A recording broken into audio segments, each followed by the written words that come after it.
Welcome to a football show Thursday edition. My name is Braden Gall, and yes, that's right. Zach Lyons back in the saddle. Good to have you back after you murdered a hammerhead shark in the Gulf of Mexico. Zach, how are you, sir? Good to see you, buddy.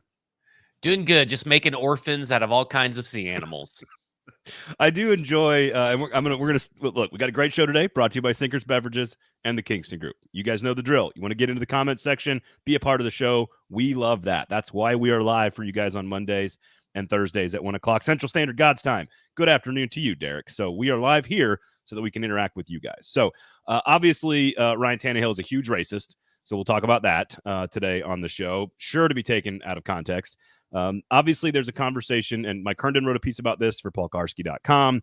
We talked a little bit about it this last week in terms of the goals for defining progress for Will Levis, which is getting the football out quicker and protecting himself. But this whole conversation, I think we need to reiterate, and I'm glad to have you back, Zach, to talk about this, which is the difference between like breaking a young player's confidence and breaking a young player's body, and what this Titans offensive line is attempting to do and what that means for Will Levis long-term. As a potential starting quarterback for the Tennessee Titans.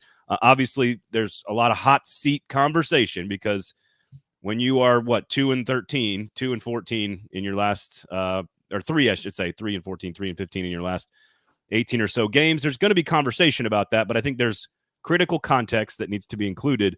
And then we need to start. Including this 7-3 start to last year is critical context, by the way, that everybody's leaving out, and it drives me mad. You can't just arbitrarily choose which games you're going to use to make sure that someone gets fired. Like, that's just ridiculous. I would argue, Zach, that his entire coaching career is part of the conversation. Yes. I don't know. Yes. Maybe all of the games he's coached as the head coach of the Tennessee Titans should be taken into consideration. It should be. And that's what we talked about in Football and Other F Words was like, hello, he's still the same coach that he's always been. You just can't say, well, I'm really fed up with Mike Vrabel this week, so I'm only going to include the last 16 games. And by the way, there's 17 games in a season, so you should be including the last 17 games if you're going to go that stupid-ass fucking route, which I'm not saying you. I'm just mad at the people. Yes, absolutely. And we'll talk about the Jaguars game, of course. There's a stadium announcement coming on Friday, so if you're listening to this on Thursday live with us or Thursday evening, there's a Titan Stadium announcement. I am under the how about this? I'm going to tell folks, lower your expectations. That's all I'm going to say. That's what I figured. Lower your expectations. I mean, come on. The Tennessee Titans will open on January 1st, 2025. 2 years early. No, lower your expectations. That's all I'm going to say about that. That announcement, of course, is coming on Friday. Lots of great stuff to talk about today. There's coaching searches in the SEC. Can the Tennessee Vols pull an upset on Georgia? No is the answer, but we'll talk about it. So if we got some time for that at the end, we'll get there. Good to have you guys in the comment section already. And, of course, Sinkers Beverages and the Kingston Group are two great, awesome sponsors. Look, we care about you guys who listen. Football and Other F Words, to this show, the folks who read Stacking the Inbox, the folks who listen to all the other shows on this network and Broadway Sports Media. The whole point of doing this is because we care about you. And we would not tell you about any products or businesses in this community if we did not use them ourselves and we did not believe in them, because we value you guys, the audience, way too much for that shit. So Sinkers Beverages in East Nashville, #1 liquor store in the city in 2022. Partner with their sister store, Bluegrass, up in Hendersonville. You don't last for 50 years in a community if you're doing something wrong, okay? Sinkers Beverages, Bluegrass Beverages. Go shop at those liquor stores. Great selection. They'll help you out making choices for any event you got coming up. All kinds of Zach, I cannot tell you how many things I am booked for family gatherings, friend gatherings, basically from starting Saturday through the end of the year. The kids have friends, and then in-laws. It's so much shit. And so Sinkers Beverages, good place to do that. And if you need a glass of liquor at the end of the night, Sinkers Beverages is a good place to do that as well. Kingston Group, of course, buildkg.com is the website. Go check them out. Obviously, these guys are award-winning, locally owned custom home and remodeling firm. They're also a big part of charity organizations in this community. They are a part of entrepreneurship organizations in this community. They are a huge asset to Nashville. So make sure you use them as an asset to your family and your home. Okay. First, quickly, some F-word stuff, because you guys were back in the saddle this week, you and Herndon. Yes, if you want to hear more about Zach orphaning hammerhead sharks in the ocean, you said you called would you accuse the hammerhead of maybe being a murderer? Is that what you said? No, I'm the murderer. But I mean, maybe he was. I don't know what his life was like. I mean, maybe he was a murderer, and maybe I saved a community under the sea. But I don't know. I mean, Shark deserved it, says Derek. Sorry. he's just like going by and minding his own business, and just got accidentally caught on the dorsal fin. Yeah. So here's my thought, though. So if you want to hear the whole story, go check out Football and Other Efforts. But my initial thought when I heard you say, like, oh, maybe I took out like a nice shark. Oh, maybe I took out a bad shark, essentially. And I was like, aren't all sharks murderers? Like, isn't every animal on the planet a murderer? Every carnivore, every predator is a murderer by definition. To eat, they have to. Like, I'm teaching my kids about the food chain here. You know what I mean? Like, isn't every lion is a murderer in theory, even if they're like a nice, good, like cool, chill lion, right? Well, maybe he only kills other bad animals. It's like maybe he's the Punisher. You don't know. Oh wow, Easton, shark's fault for resisting arrest. I'm not sure that's a citizen's arrest there. How many years have you been going out on this boat in the ocean, by the way?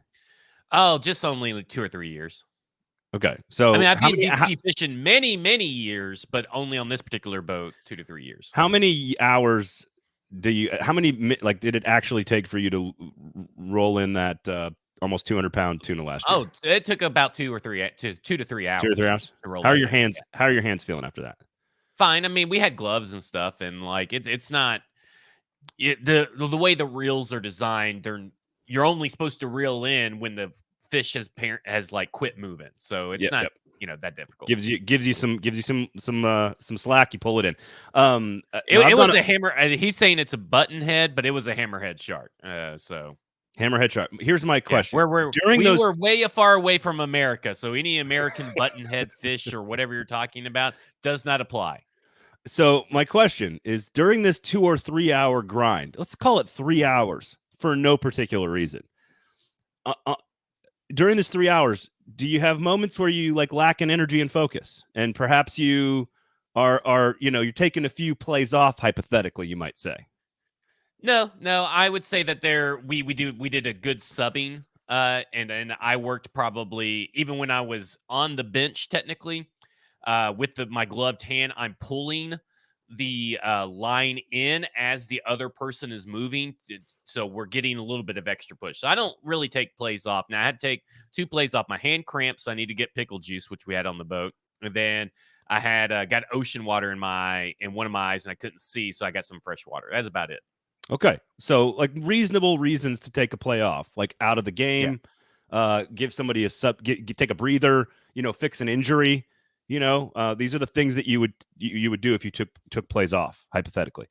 And by the way, Titan Fox, you're stepping all over the bit here, but I do like the comment so much that I need to point it out, because I just have an image of, he goes, Dexter of the animal world, LOL, the lion that interviews antelope to find out the bad ones. And I just have an image of a lion sitting there. So the point is, and obviously this is a long-winded way of getting to, like, the Titans have an effort problem and I would say consistency more than anything. And I heard you talking about this. I heard PK talking about this.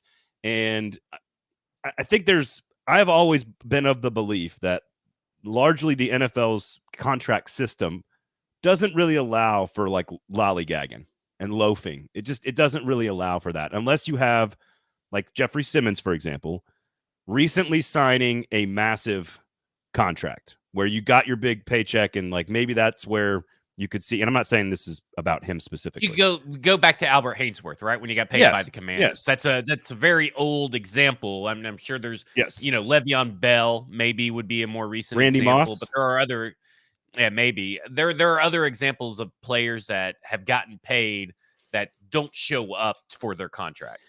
So this is how I want to get into the Vrabel hot seat conversation, because I think if you are arguing about the record, which I know on paper is what it is, as you've already said, you got to have context around it.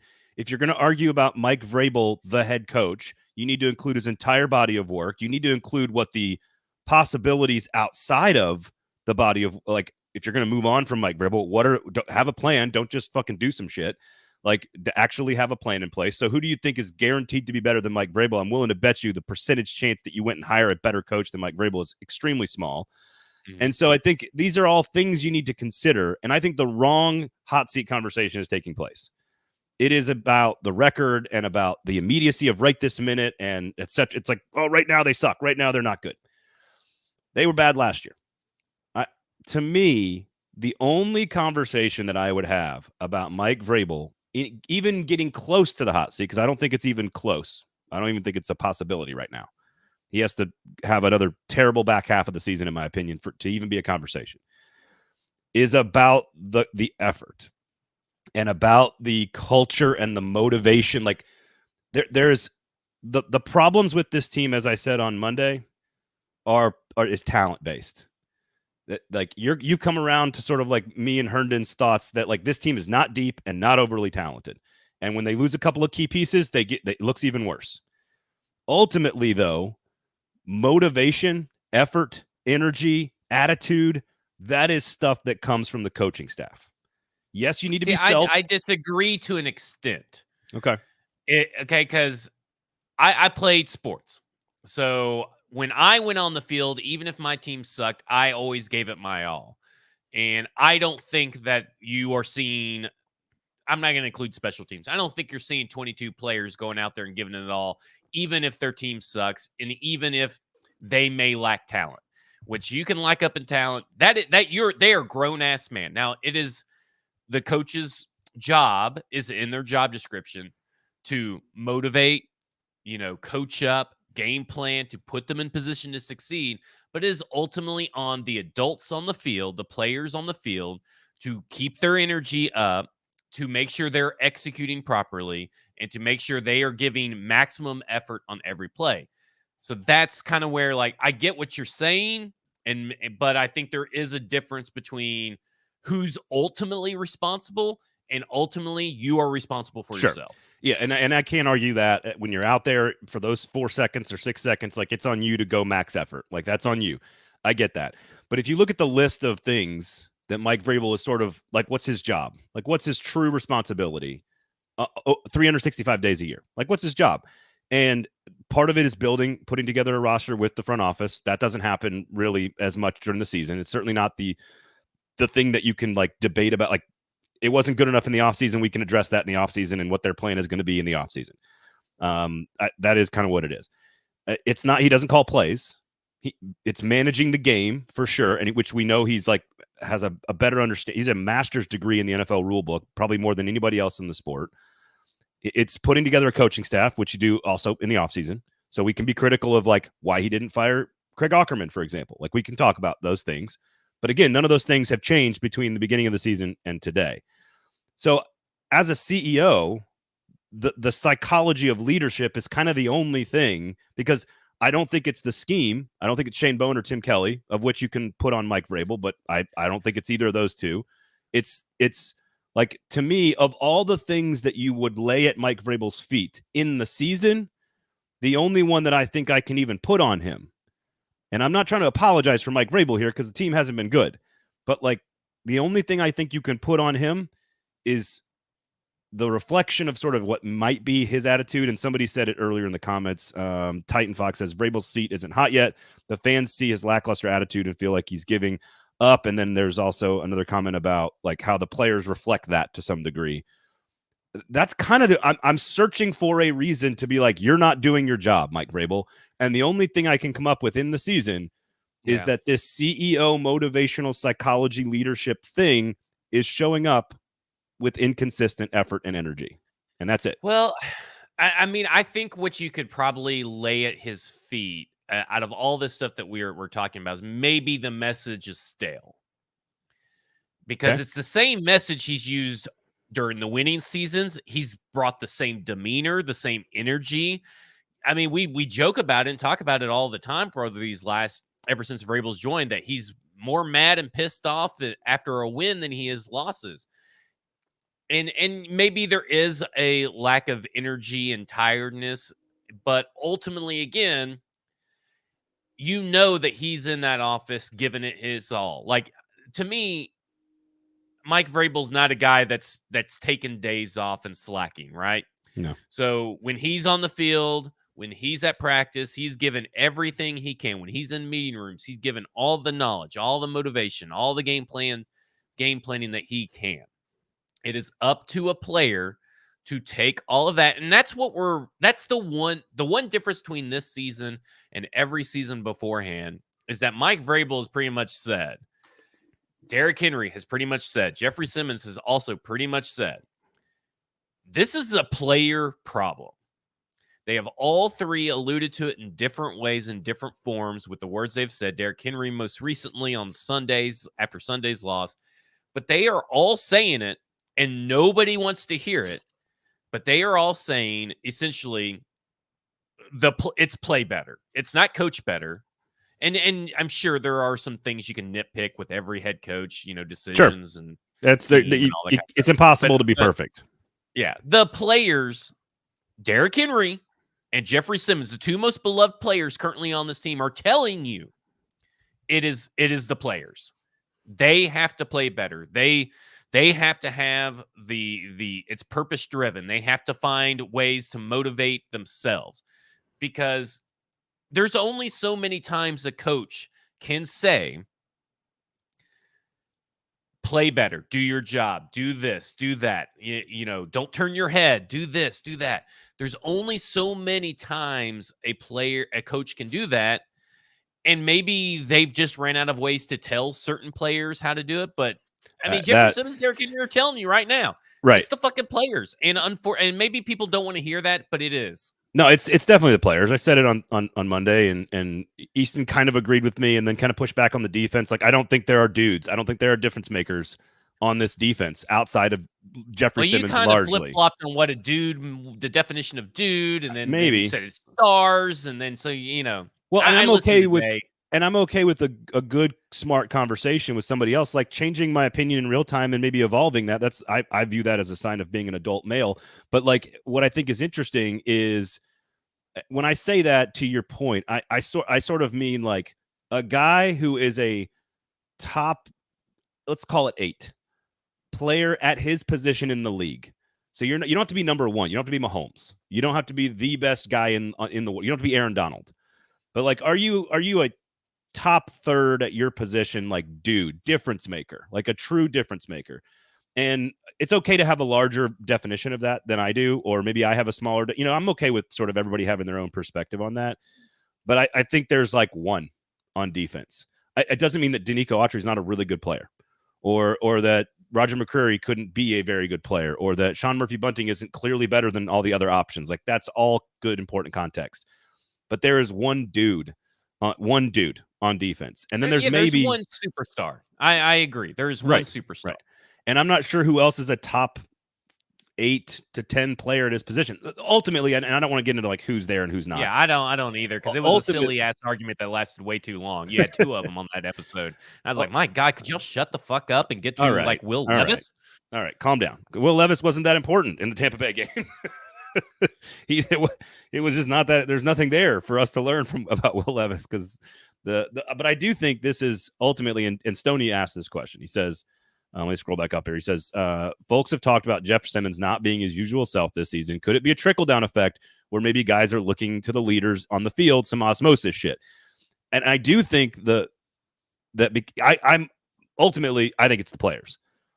I do think that it's Vrabel's job to evolve his message if it's not landing. Like, you have to evolve as a leader psychologically in some way. I agree with that. I think his coach better play better still. You got to find something else to work with here.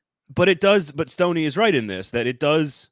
Like, if the head coach is frustrated and the star player is frustrated, then how can you not? Why wouldn't the middle linebackers, not all that great, be frustrated as well? And so I think it does leak into the entire roster at some point. But that, again, is on the players and the coaches to find, like, I've always been a believer that, like, the whole point of the contract situation in the NFL is so that everybody could just get cut if you don't do your job.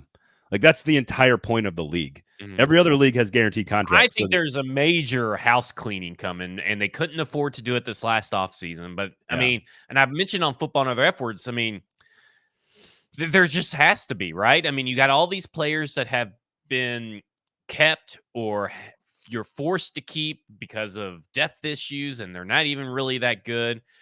But and then you have, salary cap contract issues, last year, lack of, successful draft picks. I mean, I really, and I don't think it's staff, right? Like, I don't think there's a big house cleaning coming on staff unless Ackerman gets fired and maybe Bowen gets hired somewhere else, which is perfectly fine with me. But I do think that player wise, team wise, I think there's going to be a lot of new fans. We talked about how this team had a lot of new faces this year on offense in particularly, and not necessarily defense as much as offense, but I think there's a big, house cleaning coming. I just think that everybody needs to expect that. Yep. This team looks drastically different than last year's team, but next year's team is going to look drastically different than this year's team. Green Thumb says, how do we know his message is not evolving? Levis says he loves Vrabel and he is the perfect coach for him. Will Levis has been on the roster for all of 7 months and so has no clue what the last 6 years of messaging has been for Mike Vrabel. I'm not trying to be rude, Green Thumb, but Levis doesn't know any better than what he's heard the last 6 months. So he just doesn't know. So I don't think we can ask that question of Levis in particular. Also, he's a young, bright-eyed, bushy-tail rookie quarterback who's coming in like, hey, guys, what's up? I'm ready to play. Let's go. And just because it resonates with some players doesn't mean it's going to resonate with all players, right? You have to find your job as a CEO, head coach, which is what Mike Vrabel is to find a message that resonates with 90% of your team.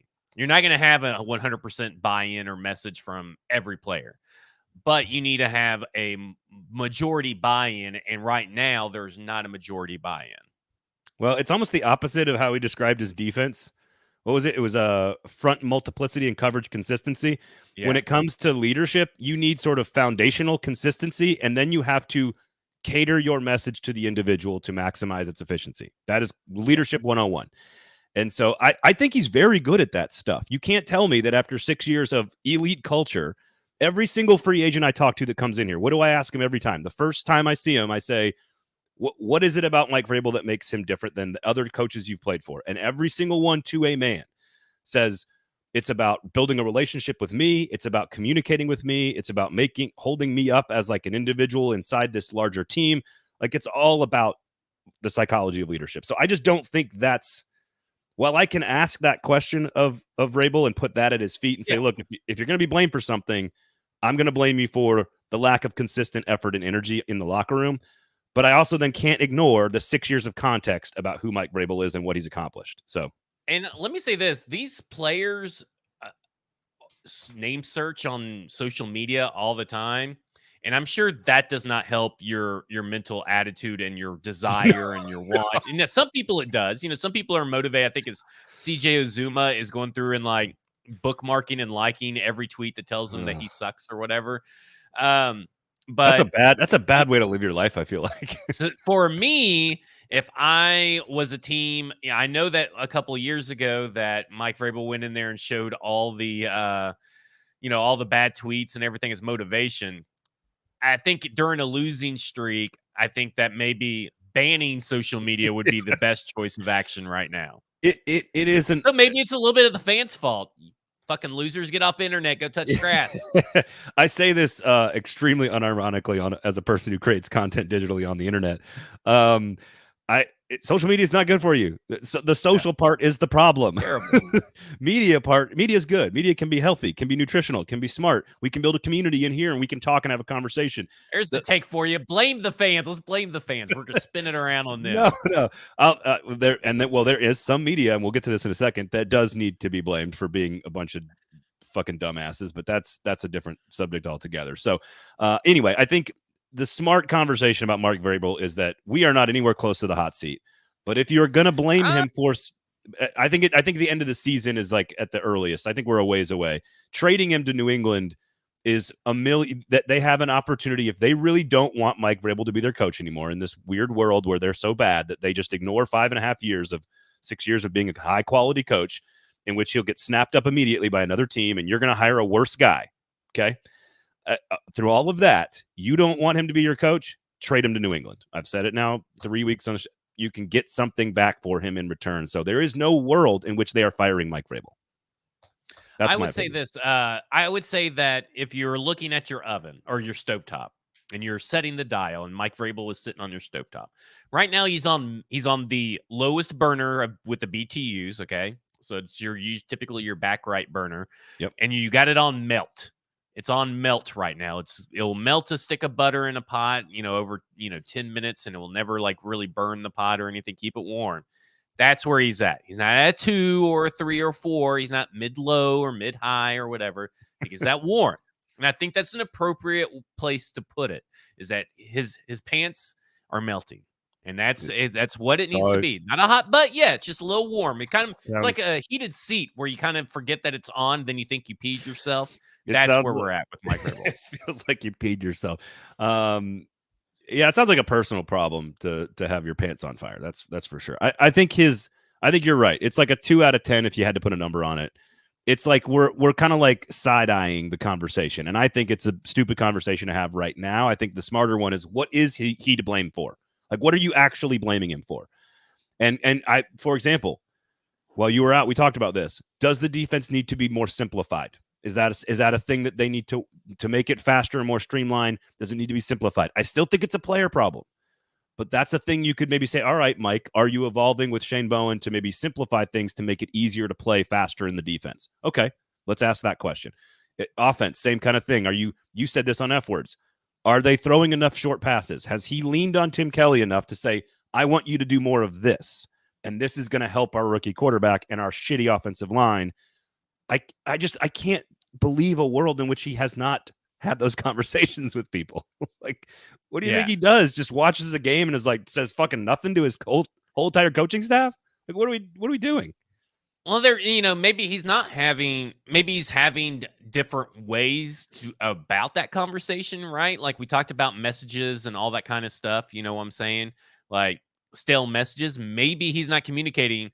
Maybe saying, Tim Kelly, what can we do to help, blah, blah, blah out?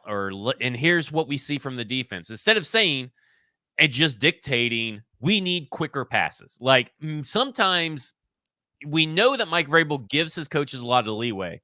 Sometimes just better to go in and say, hey, we need quick routes, quick passes. We said we're going to be explosive. We need that. Because right now, only 35.9% of Will Levis's dropbacks so far are under 2.5 seconds. We got to speed that up. Yeah, you got to speed that up. Anyway, I don't disagree with you. I just can't imagine a world in which he has not had every conceivable conversation with every member of. People think, right? Like people think, that he is not doing anything, and there's only so much you can do. And my thing is that like the talent that Mike Vrabel had back in, I guess, when he won Coach of the Year on defense and offense is still much better than the starting 53 of this year. I mean, it's plain and simple. Everybody overestimate everybody. Now, there are people that said that, okay, this roster is not as good as some people think, but nobody predicted, not one single person, that the talent on this roster would be this bad. Like, this is a terrible roster. Like, even Mike, who is the darkest of dark souls about the outlook of the 2023 season, he said that this is even worse than what he thought. And I think if you say that this isn't a worse talented team than even you thought, then you are not properly evaluating your own self. So, no, I would agree with you. I even joked, as like, then, in my opinion, the way I estimate it is like, this is 1,000 times worse than what I thought.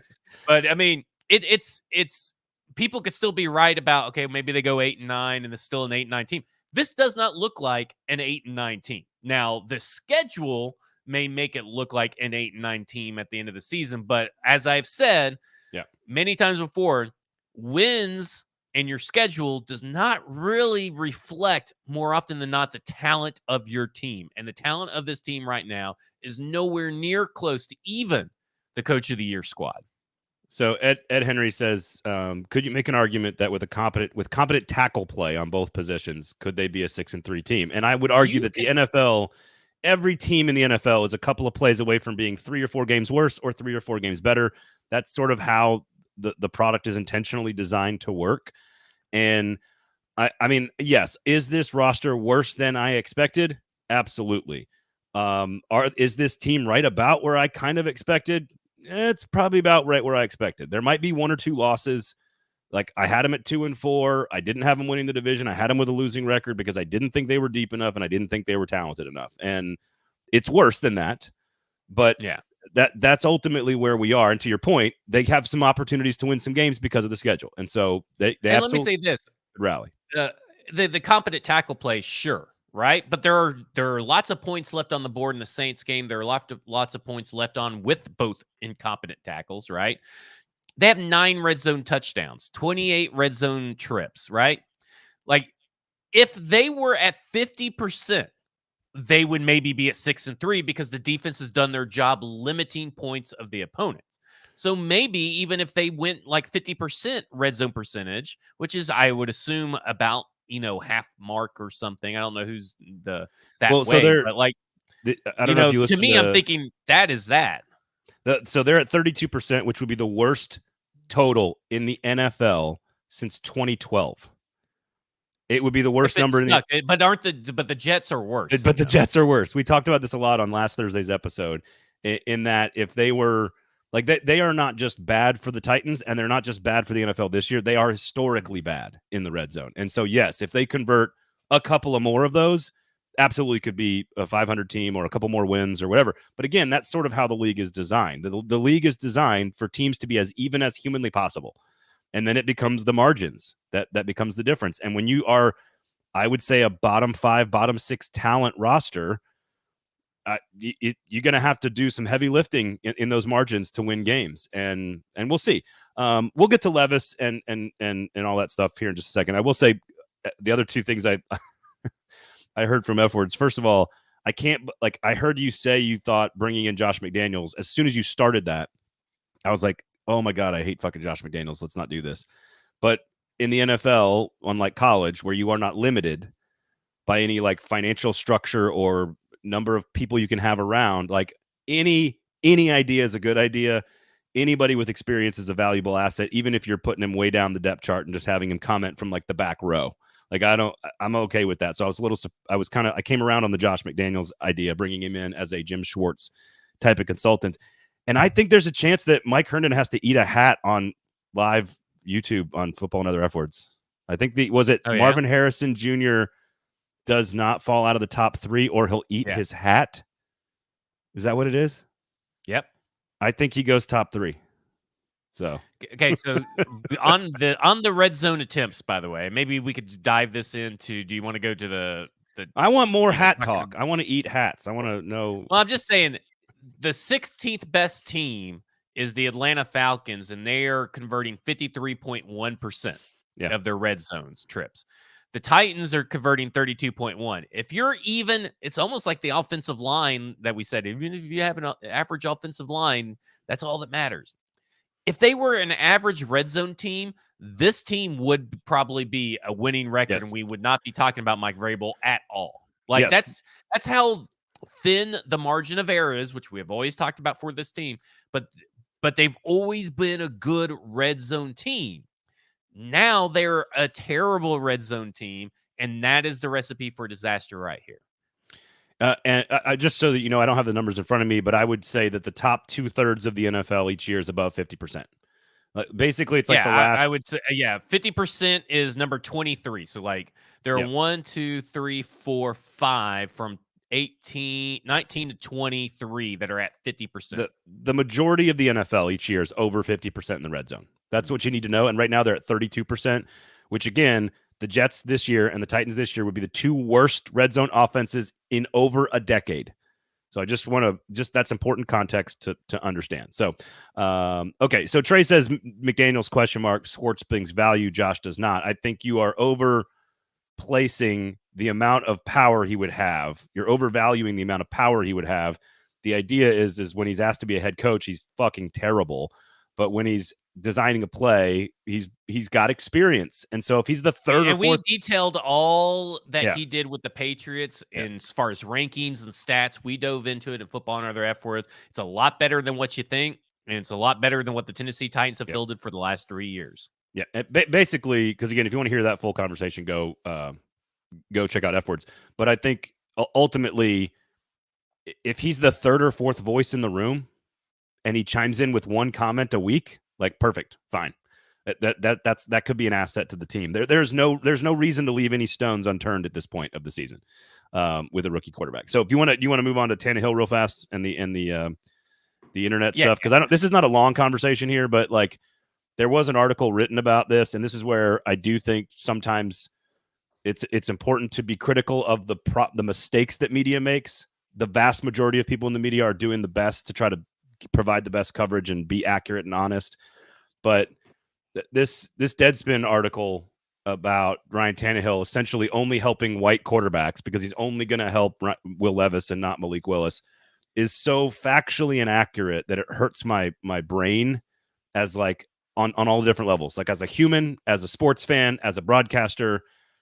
It like Ryan Tannehill was front and center in the middle of some of the most hotly contested racial debates in our country in the last 10 years. And Ryan Tannehill was standing next to Kevin Byard working on unity the entire time. What the fuck are you talking about? Like that was the banner for Football and Other F Words Twitter banner or whatever for the longest time. There was incredibly just what do you expect from Deadline? Like at this point, I only see maybe one or two Deadline articles a year across my feed, and they are some of the most biggest trash pieces I've ever seen every year.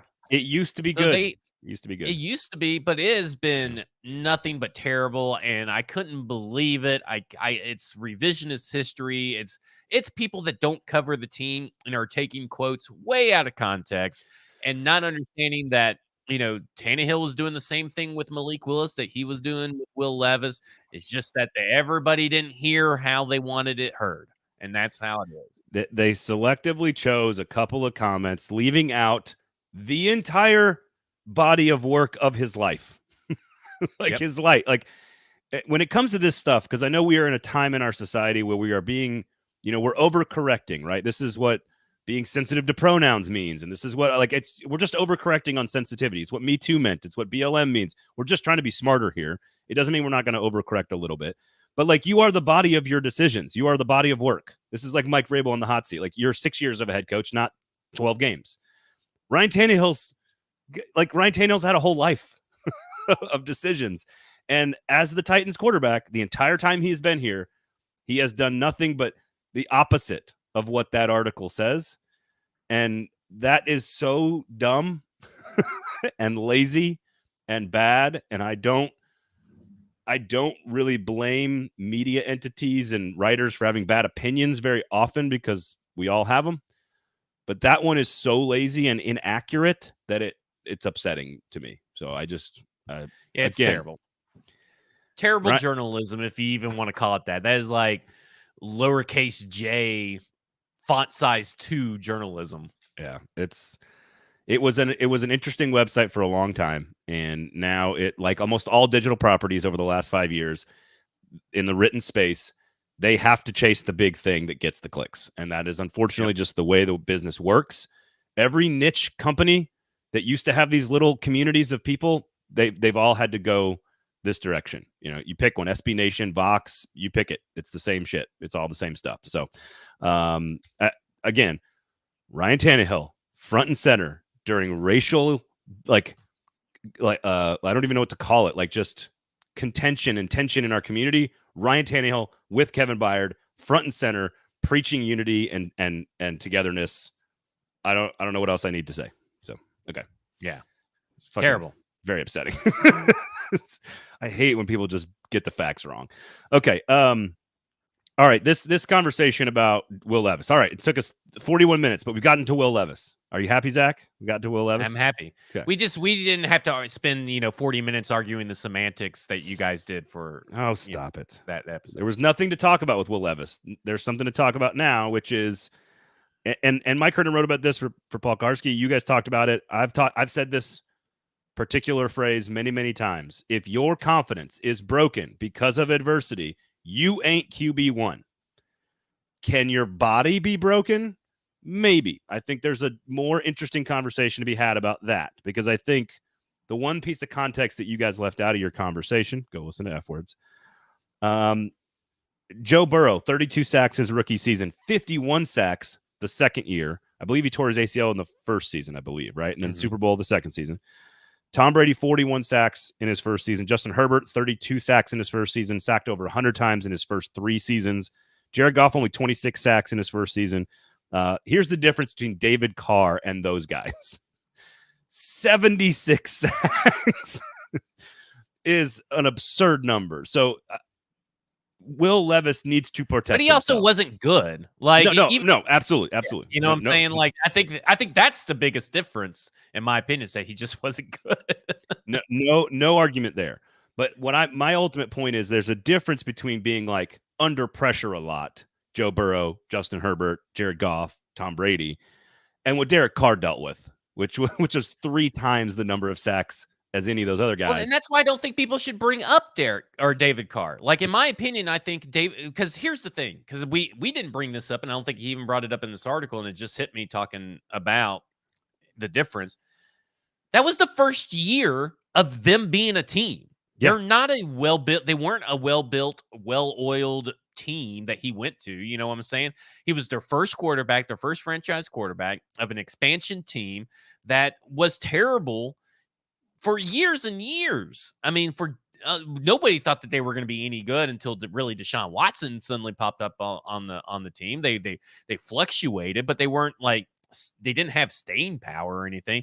And that's why that to me, it just doesn't make sense, because the culture wasn't built, it wasn't established, the staff wasn't that great.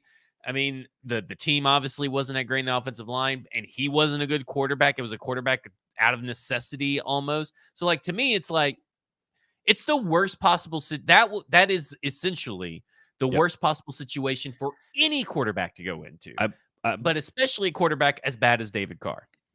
I believe their first overall expansion pick was Jaguars tackle Tony Baselli, and I don't think I'm not sure he played that year. Because again, I bring that up to kind of agree with you and say David Carr is the outlier. That 76 sacks for an expansion franchise is an outlier. Also, he wasn't very good. Here's the good thing for any fans that are listening to this show that interact on X. If you have to go all the way back to 2002 to make your point is not good. Yeah, this is where 2 things can be true that maybe appear to be contradictory in your head.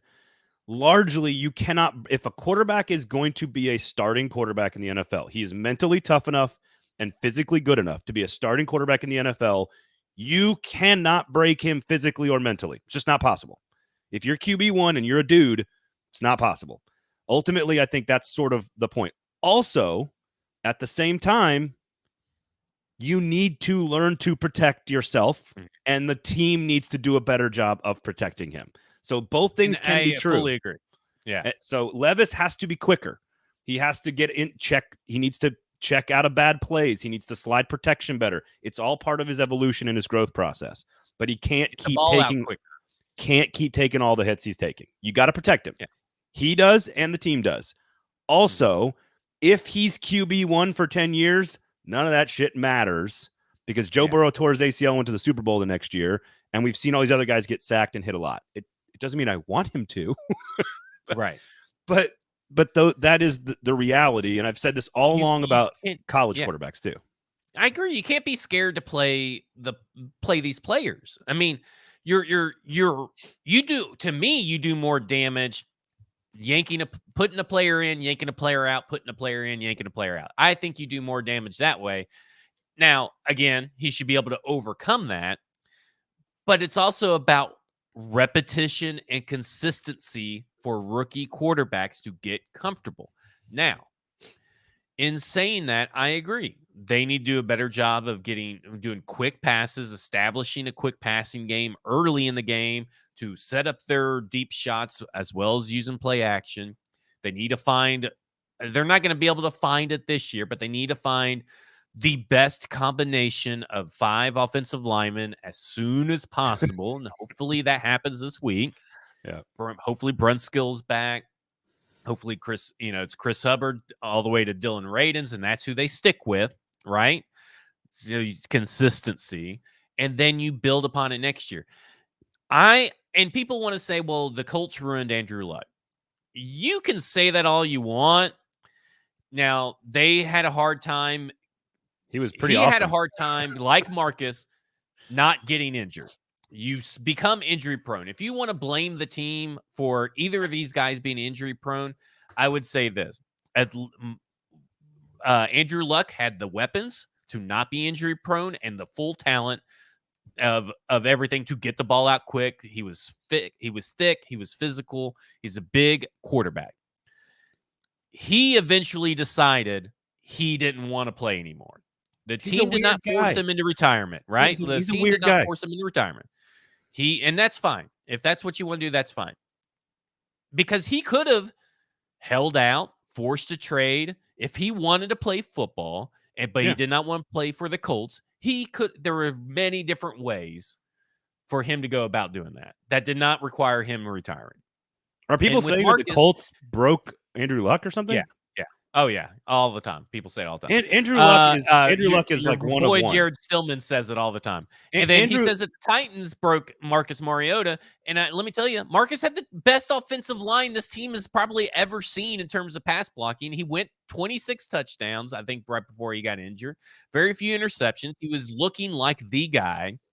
And even with the best offensive line, he got injured, right? He got injured even with the best offensive line, to no fault of anybody except for his just body giving out on him, or maybe the Jaguars player if you want to blame him.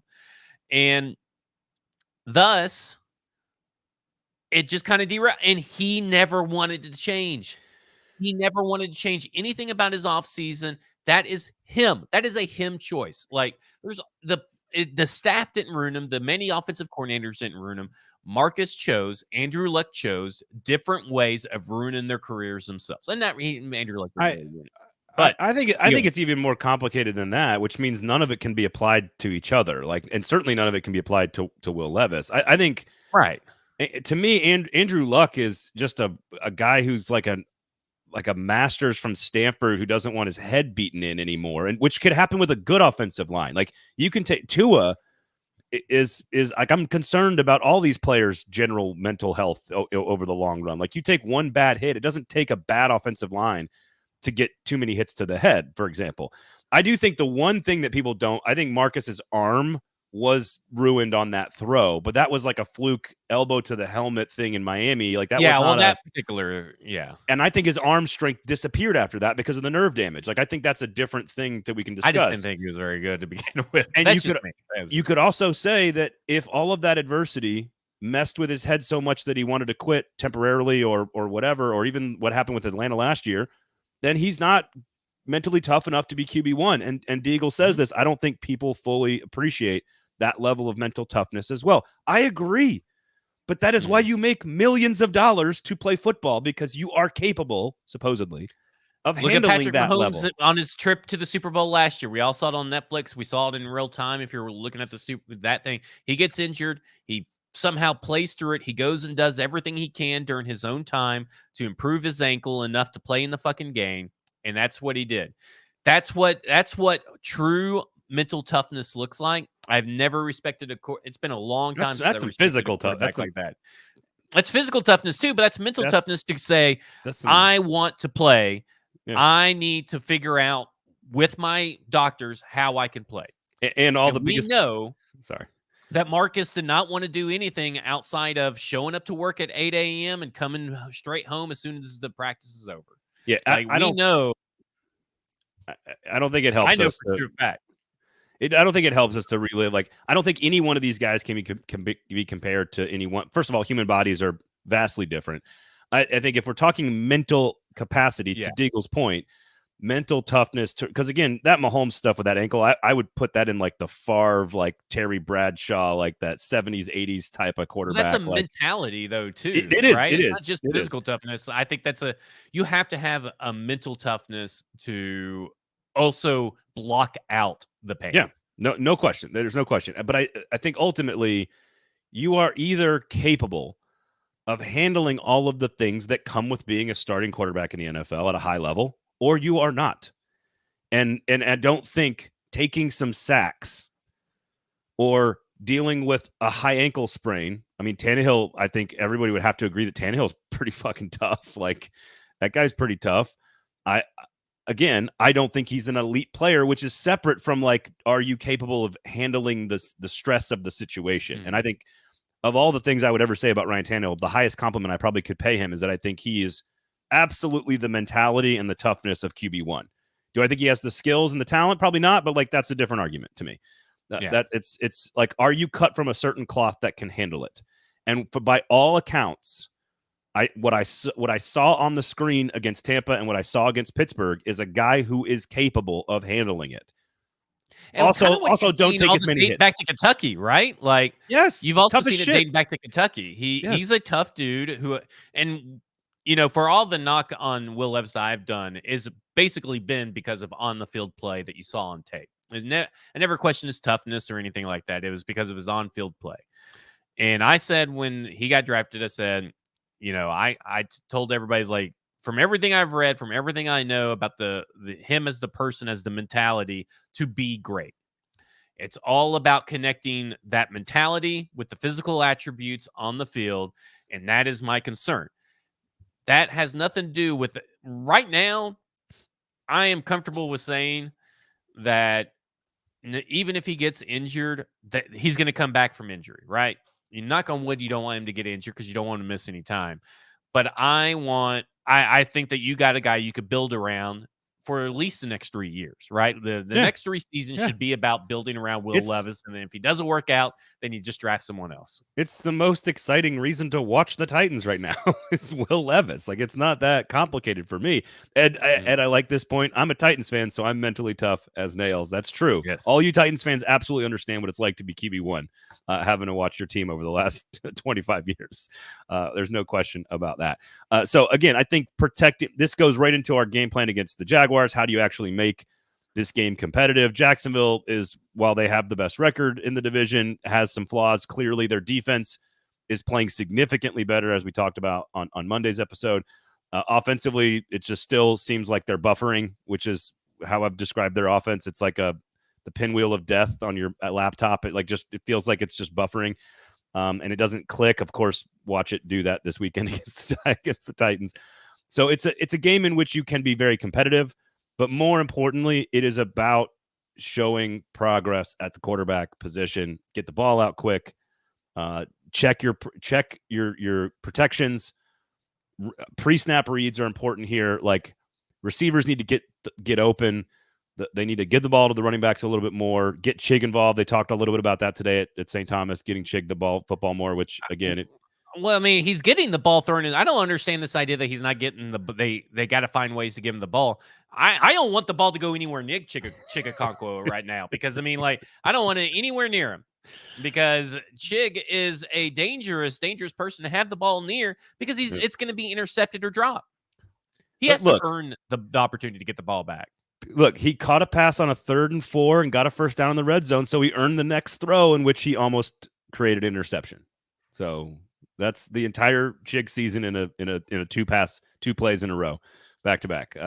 Here's the guy. We'll throw it to you on 3rd down. We'll pick up a first down. We'll feel good about it, and then we'll throw it to you again, and it is almost a turnover. So, I think that's sort of my.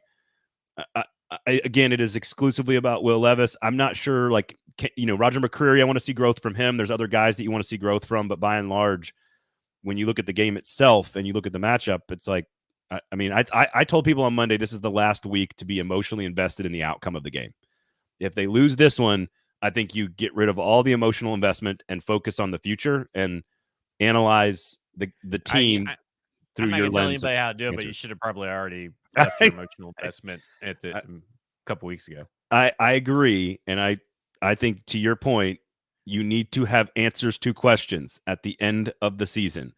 That should be the goal.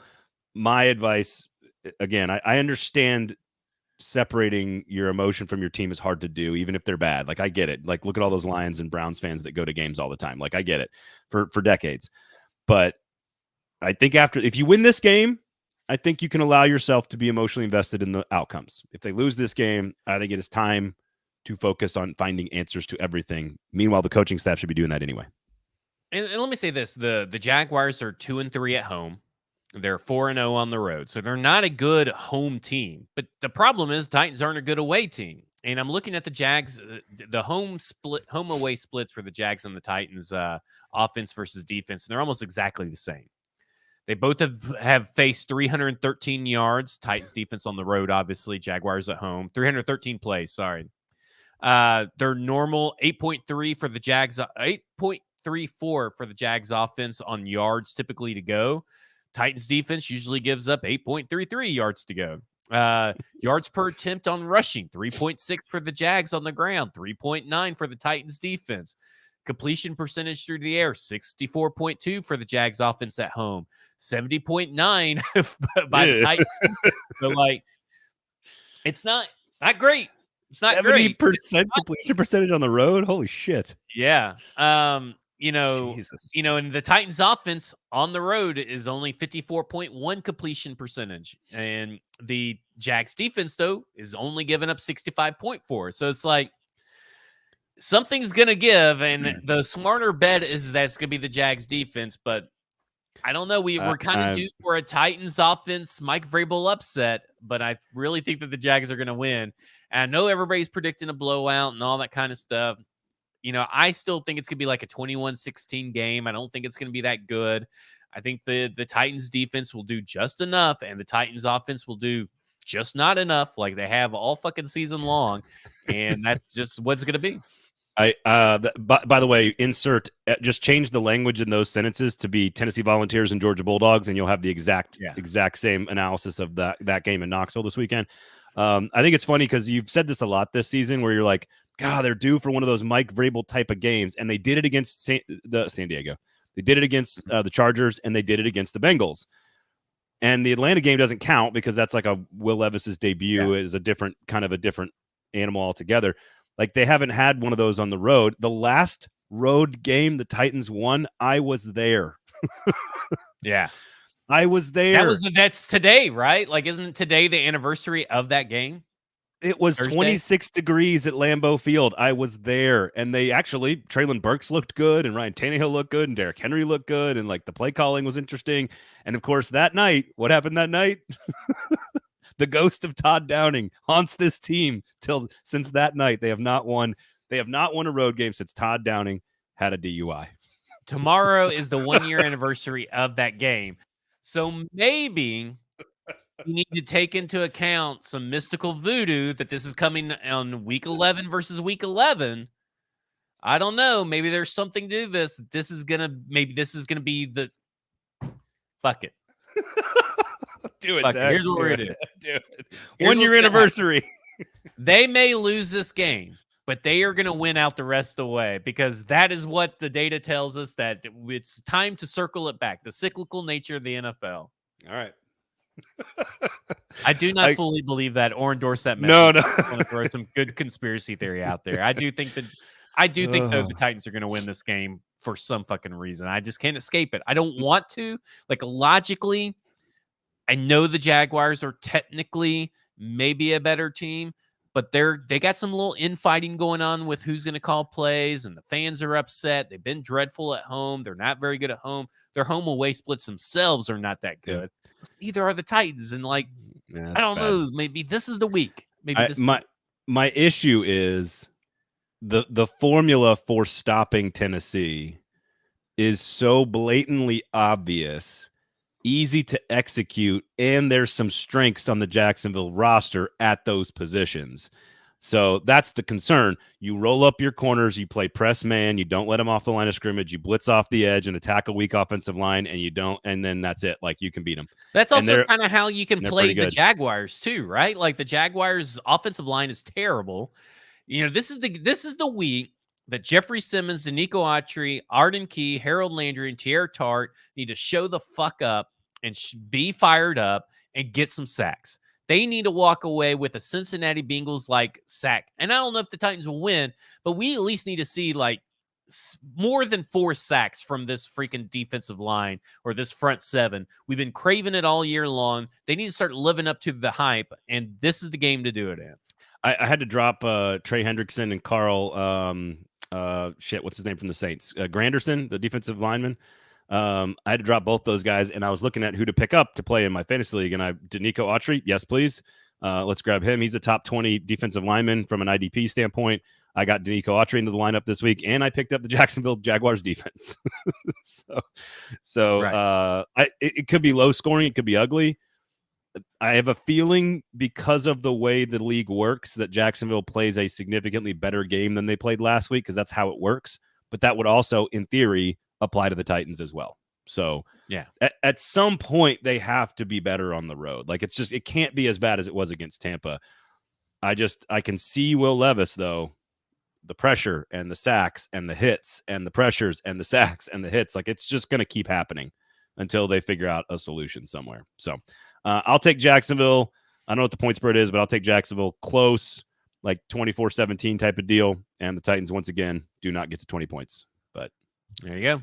History repeating itself. We got coaching searches in the SEC. We got plenty of time to get to that, as well as I guess Georgia, Tennessee. We'll see what happens there. Congrats to Alabama on clinching a spot in the SEC championship game. Big one this week against Mother Mary Sisters of the Poor and Blind. You'll just check that one out against Bama. Good bye week. Here's what I bet. Here's a little Easter egg for you. Go to Sinkers Beverages, Kingston Group, great, awesome local sponsors. I have Alabama plus the 4 already in the SEC championship game, and I want it on record today, November 16th. Bama plus 4, SEC championship game. Georgia's got some flaws. But Georgia to beat them in the playoff. Alabama wins. Georgia will make it in the playoffs if Alabama wins the SEC? If they're 12-1, if they go 12-0 and they're in that and they're number 1 and they lose to Bama, who could be like number 4 or 5, then I think it's exactly like 2021, I think. The Bryce Young game where. And who do you think's out? Oh man, I'm so intrigued by who you think's out, but let's tease them. Let's talk about next week. Yep. I can tell you. Coming up next week on the show, I'll tell you some stuff about the college football playoff. Sinkers Beverages, the Kingston Group, stackingtheinbox.com, Sobros Network. Thank you, Stoney, for always hanging out with us. We do appreciate all you guys in the comments today. Were great. Sorry to Deagle, who bought a Treylon Burks jersey last year because of the Green Bay game. Apologies. Don't buy player jerseys. I keep trying to tell people, just do not. But buy a customized jersey if you have to have a jersey. I would. I don't know what number I would get, or even if I'd get a player name, but I do love the old Oiler throwbacks. Those are pretty badass. So yeah, those are the best jerseys I've ever seen in my life. It's they were so close. Good. I love them. I love them. Pretty close. Pretty close to being the greatest jerseys of all time. No question about it. I did not realize they sent a cease and desist to the Houston Cougars, though. I felt that was kind of bad form. Just let the. I think it is too. It's a different sport. Yeah. like let them do it. Also, a great troll job by the Houston Cougars. Like, good job. Like, that's good effort there. Anyway, have a great weekend, everybody. Enjoy the game. Of course, at FWordsPod, at Braden Gall on Twitter.com. And of course, please rate, review, subscribe, share the product, share the show. All the other great shows from 440 Sports, Broadway Sports Media. Give us a subscription on the YouTube page as well. Thank you guys for listening. Thanks for hanging out. For Zach, I am Braden. We will talk to you next week.